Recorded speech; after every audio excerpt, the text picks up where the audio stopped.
오늘의 주요 뉴스입니다. 여야의 후보자 공모 결과 울산에서는 모두 44명이 출사표를 던져 평균 7대 3의 높은 경쟁률을 기록했습니다. 산업기술박물관 울산 유치를 위해 범시민운동과 함께 총선과 대선 공약화가 필요하다는 지적이 나오고 있습니다. 울산 지역 10개 대형마트가 지난해 1조 원의 매출을 올리고도 기부금은 1,000만 원대에 불과한 것으로 나타났습니다. 30년 넘게 공원으로 묶여있던 온산읍 해안가가 산업용지로 개발되면서 주민들이 반발하고 나섰습니다. 여러분 안녕하십니까? 2월 16일 목요일 UBC 굿모닝 울산입니다. 울산지방 오늘은 대체로 맑겠습니다. 아침 최저기온은 1.7도, 낮 최고기온은 8도로 예상됩니다. 내일은 영하 6도에서 영상 2도의 기온 분포로 오늘보다 많이 춥겠습니다. 이번 추위는 일요일까지 계속되다가 월요일부터 차차 오르겠다고 울산기상대는 내다봤습니다. 한 해 매출이 1조 원에 이르는 울산 지역 대형마트들이 기부에는 인색한 것으로 드러났습니다. 최근 몇 년 동안 단 한 푼도 기부하지 않은 곳도 있습니다. 조윤호 기자가 취재했습니다. 울주군을 제외하고 각 구군마다 모두 4개의 매장을 갖고 있는 홈플러스. 최근 2년 동안 공동모금회를 통한 기부금을 단 한 푼도 내지 않았습니다. 3년 전에는 300만 원이 전부입니다. 롯데마트 2개 지점도 최근 4, 5년 동안 단돈 1원도 기부하지 않았습니다. 이 마트가 지난해 12차례에 걸쳐 1,300만 원 정도를 기부한 게 고작입니다. 동남지방통계청에 따르면 지난 한 해 동안 울산 지역 대형마트 10곳의 연매출이 무려 1조 원에 달하는 것으로 집계됐습니다.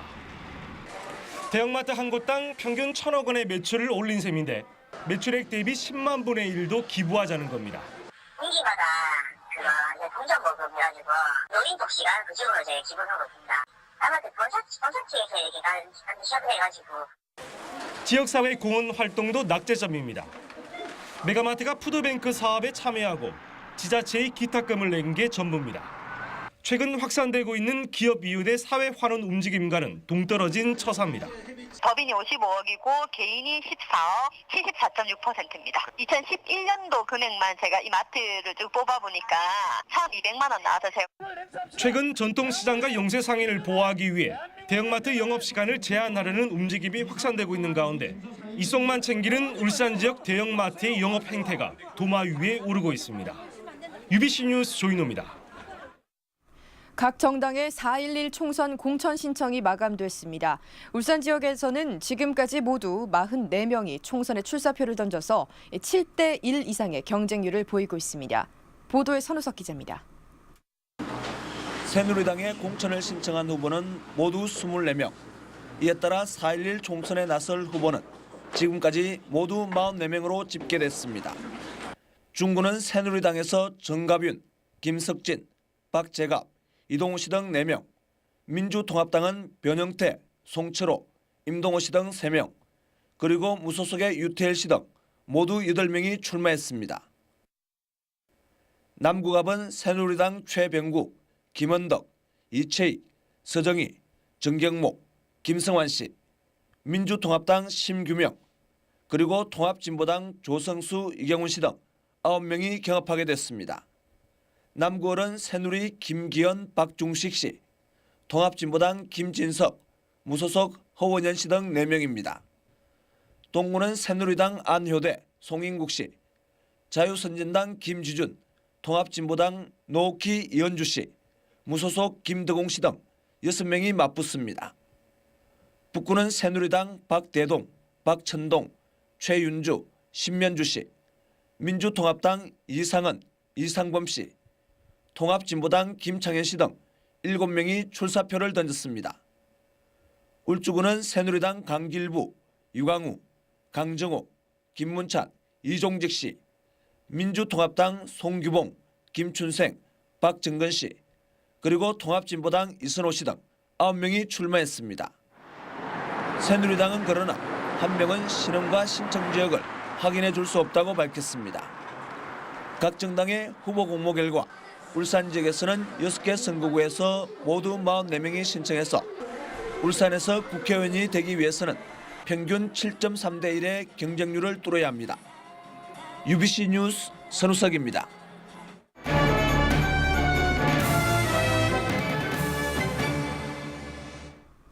산업기술박물관 울산 유치 활동이 시작되지만 실제 유치까지는 갈 길이 먼 상황입니다.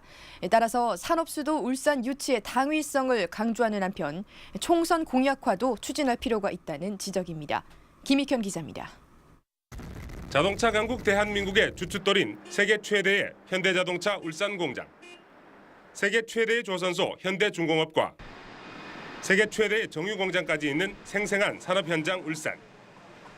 벤츠의 고향인 슈투트가르트에 자동차 박물관이 있고 세계 최초의 산업도시 맨체스터에 영국 산업기술박물관이 있듯 국내 최초의 산업기술박물관은 울산이 최적지입니다.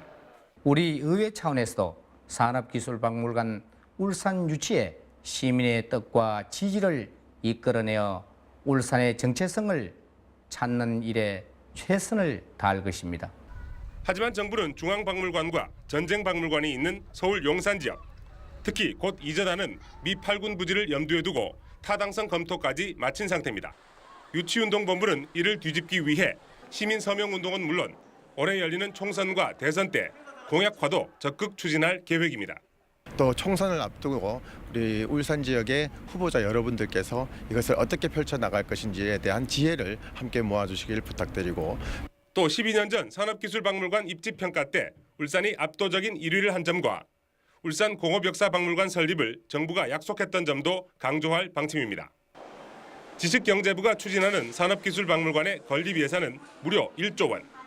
울산 박물관 건립 예산의 20배가 넘는 산업기술박물관 울산 유치를 위해서 온 시민의 관심과 노력이 필요한 시점입니다. UBC 뉴스 김익현입니다. 지난 2009년 10월에 시작한 방어진 순환도로 자전거 도로공사가 준공 시한을 넘겨 아직도 공사 중입니다. 공사 현장에는 안전시설도 없어서 주민들은 사고의 위험에 노출돼 있습니다. 윤경재 기자가 취재했습니다. 방어진 순환도로 자전거 도로 건설 현장. 뒷바퀴가 흙구덩이에 빠진 차량 한 대가 꼼짝없이 멈췄습니다. 식당에서 밥 먹고 나오다가 빠진 걸 너무 깊게 팔아가지고. 굴착기가 도로를 파헤쳤지만 공사 현장과 인도를 구분하는 안전 펜스 하나 없습니다. 지나가는 차들이 빵꾸도 많이 나고 보행자들이 사고가 많이 나고 있거든요. 자전거 도로가 생기는 길 가운데엔 전봇대가 서 있고 가로수는 전선에 뒤엉켜 있습니다. 보시는 것처럼 전봇대 밑동이 드러난 데다 전선까지 땅 위로 노출돼 크고 작은 사고 위험이 도사리고 있습니다. 불편을 견디다 못한 주민들은 불만을 쏟아냅니다. 팠다가 덮었다가 팠다가 덮었다가 민원을 넣어도 알겠습니다. 뭐 빨리 조치를 해드릴게요. 이런 식으로 넘어가지 다른 게 없지 않습니까? 동구청은 취재가 시작되고 나서야 대책 마련에 나섰습니다. 2월까지 넘어 동절을 끼고 더 빨리 조치를 하도록 하겠습니다. 안전시설도 제대로 갖추지 않은 공사가 석 달가량 지연되면서 주민들은 이래저래 위험과 불편을 감수하고 있습니다. UBC 뉴스 윤경재입니다. 30년 넘게 공원으로 묶여있던 울주군 온산읍 해안가 일대가 산업용지로 개발되고 있습니다. 주민들은 자연 경관이 훼손되고 차단 녹지마저 사라질 수 있다며 반발하고 있습니다. 이다루 기자가 취재했습니다.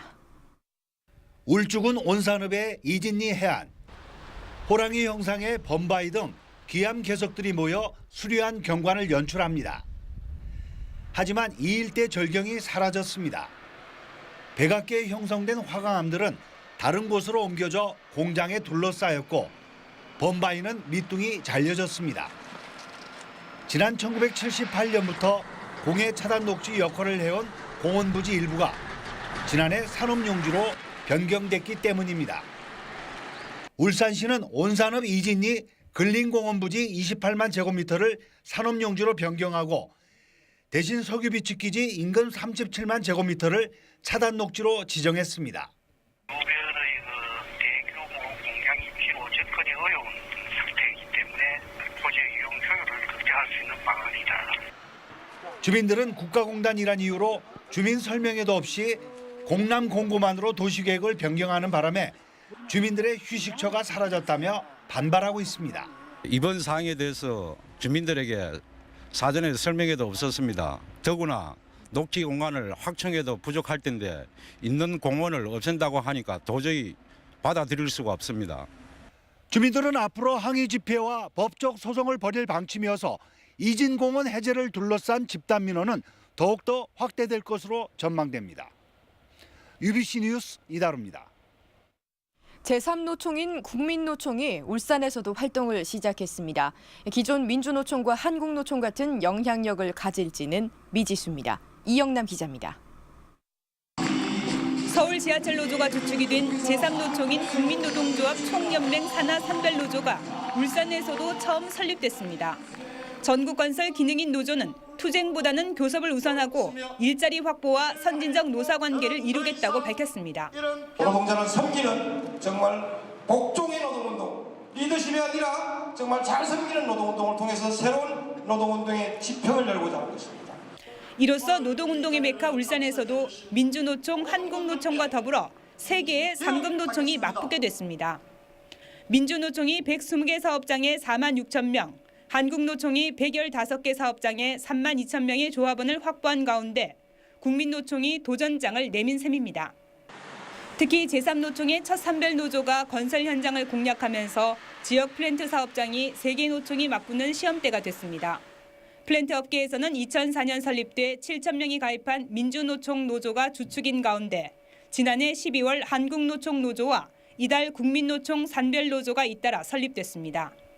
하지만 국민노총은 전국적으로도 조합원 수가 3만 명에 불과하고 참여를 검토했던 현대중공업 노조가 불참하기로 하면서 양대 노총에 맞서는 영향력을 행사할지는 미지수입니다. UBC 뉴스 이영남입니다. 수요 열린예술무대 뒤란이 어제 저녁 울산문화예술회관 소공연장에서 성황리에 열렸습니다. 어제 공연에는 시를 노래하는 가수 박기영이 아네스의 노래를, 다문화 시인 가수인 헤라가 천밀미를 부르는 등 주옥 같은 노래를 선사해서 관객들의 큰 호응을 얻었습니다. 다음 달부터 석 달 동안 울산 지역에 아파트 3,900여 가구가 분양될 예정입니다. 아파트 업계에 따르면 다음 달 울주군 언양읍 서부리에 422가구가 분양되는 등 한 달 동안 남구와 중구에서 2,700여 가구가 분양될 것으로 예상됩니다. 이어 4월에는 북구 화봉동에 487가구가, 5월에는 혁신지구에 347가구가 분양될 예정입니다. 남구청이 태화강 하구에 형성된 바지락 판자촌에 대한 행정 대집행에 나서기로 했습니다. 남구청은 지난달 말에 보낸 불법 시설물 철거 통보서를 통해 이달 말까지 판자촌을 자진 철거하지 않을 경우 행정 대집행을 실시하겠다고 밝혔습니다.